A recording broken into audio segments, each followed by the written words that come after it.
Do you feel like working with someone else just creates more work for you? You know you need to delegate, but every time you do, it backfires. No one seems to care as much as you do. And worst of all, it feels like delegating actually takes more time than just doing it yourself.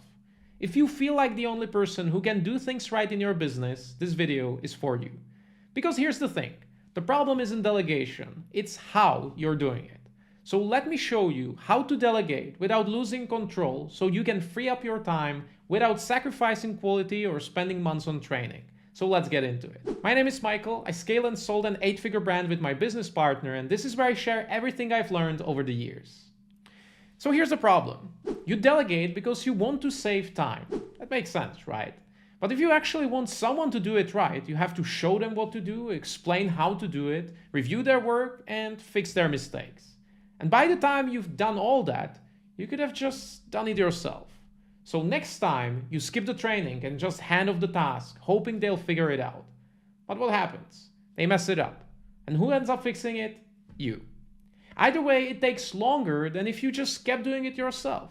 So what's the point? Why does delegation always seem to backfire? Well, here's the thing. The way most people delegate is broken. It's why you feel like no one can do it as well as you, and it's why you can't fully step into the CEO role you should be in. So isn't it just faster to keep doing it yourself? That's definitely what it feels like. But here's the problem. Yeah, it's faster the first time, but what about the second time, the third time, and the 100th time?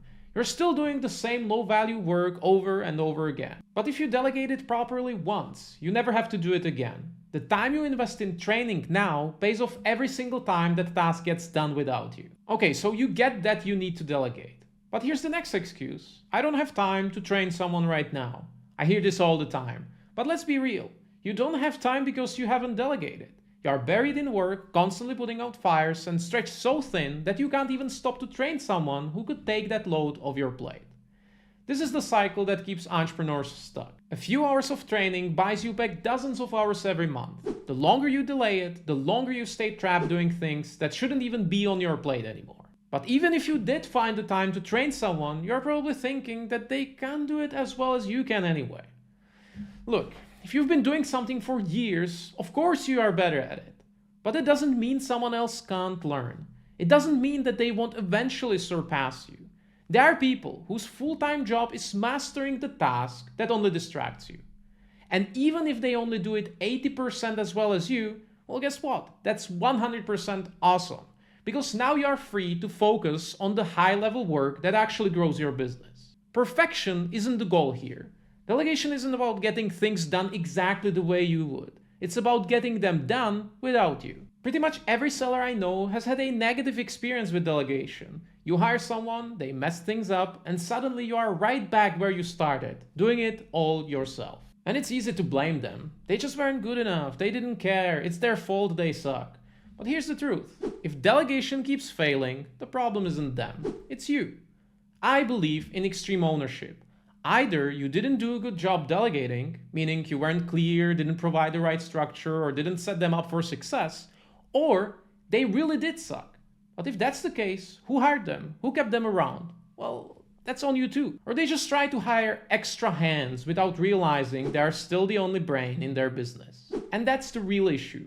If everything still flows through you, you are not actually delegating, you are just assigning tasks. So the real solution is learning how to delegate and train the right way. So let me show you how. If you want to delegate without losing control, you need to understand the delegation balance spectrum.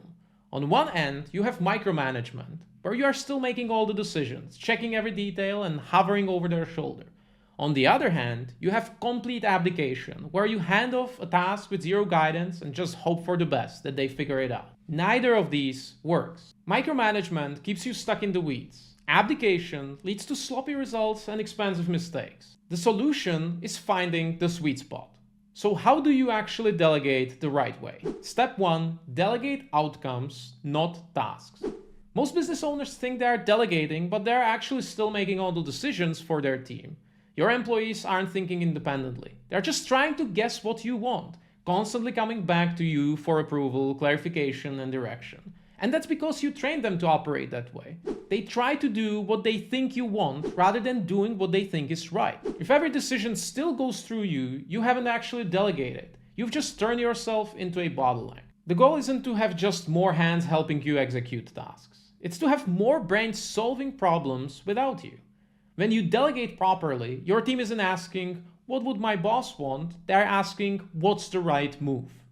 It is actually easier to figure out the right move than to read your mind. Most people just tell their team exactly what to do and how to do it instead of telling them what needs to happen and letting them figure out the best way to get there. So here's the difference.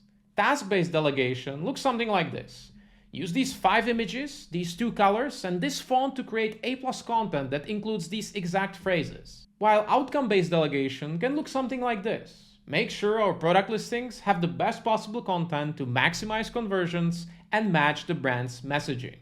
See the difference? Instead of just checking a box, they are taking ownership of the result. When you delegate outcomes instead of tasks, your team stops relying on you and they start thinking for themselves. Step number 2, use the 10-80-10 rule. This is one of the most powerful frameworks for delegation and is the key to maintaining control without micromanaging. Here's how it works. Every time you delegate, you are involved in the first 10%. You set the vision, define the outcome, and provide clear expectations. Then, you step back. Your team takes over the middle 80%, executing, problem solving, and making progress independently. Finally, you step back in for the last 10% to review and make final adjustments. This way, you are involved in the parts that matter without wasting time on things that don't. This is how you build a team that actually operates without you. Not just extra hands completing tasks, but extra brains taking ownership, solving problems, and driving the business forward. Now, let's talk about training, because this is where people waste months trying to get someone up to speed. Here's the number 1 mistake. Thinking you need to train someone on every single step before they can take over. But that's not how real learning works. Just think about it. When you need to figure something out, do you need someone to hold your hand and walk you through every detail? Well, no. You search, you test, and you troubleshoot. And that's what a great hire does too. Instead of spending weeks building endless SOPs that barely get used, focus on hiring resourceful people. People who don't just follow instructions, but know how to find answers and solve problems. Choosing the right candidate actually makes training easy. Training shouldn't be about teaching every step. It should be about filling in the gaps after they've already figured out most of it on their own. Because if you have the right person, the steps are easy to figure out. What they need from you isn't instructions, it's absolute clarity on the outcome. And that's exactly why hiring cheap is expensive. If you go for the cheapest, least experienced option, you are not saving money. You're buying yourself another full-time job as their trainer, manager, and safety net. You have to account for the time you'll spend teaching, managing, and fixing their mistakes. When you add that up, you realize that hiring talent from the start is actually cheaper than hiring cheap. So what's the best way to train someone without wasting months on it? It's called the shadow method, and it completely changed the way I train people. Step 1 is shadowing. They watch you perform the task. But this isn't just about them learning, it's also an opportunity for you to refine your process. It actually forces you to think about how you do it instead of just doing it. Because when you explain what you do, you start seeing bottlenecks. You realize what could be streamlined, automated, or eliminated altogether. So handing off a process isn't just about training. It's also a chance to make it better. Step 2 is reverse shadowing. Now you watch them do the task while you provide feedback. This ensures they understand not just the steps, but the actual reasoning behind what they're doing. And if they make mistakes, they're caught right away. And only after this, once I've seen how they approach the task, I consider creating detailed SOPs to fill in the gaps in their workflow. That's the key difference. Instead of overloading them with massive SOP upfront, I let them take the first pass. The numbers don't lie. Most of you watching right now aren't subscribed. So if you keep coming back, why not make it official? If you feel like the bottleneck in your business, I can help you fix that. You can apply to work with me one-on-one to transform your business, implement proven systems, and build the right team. You can find all the details by clicking the link in the description. In our next video, we are talking about the one-touch rule, a simple process that will help you eliminate time-wasting tasks and free up over 20 hours every week. If you ever feel like you are working all day, but your business isn't actually moving forward, this is the video you need to watch. I'll walk you through a step-by-step decision tree that will show you exactly what to do with every task so you never get stuck doing the same things over and over again. Go ahead and watch it now. I'll see you next week. Bye.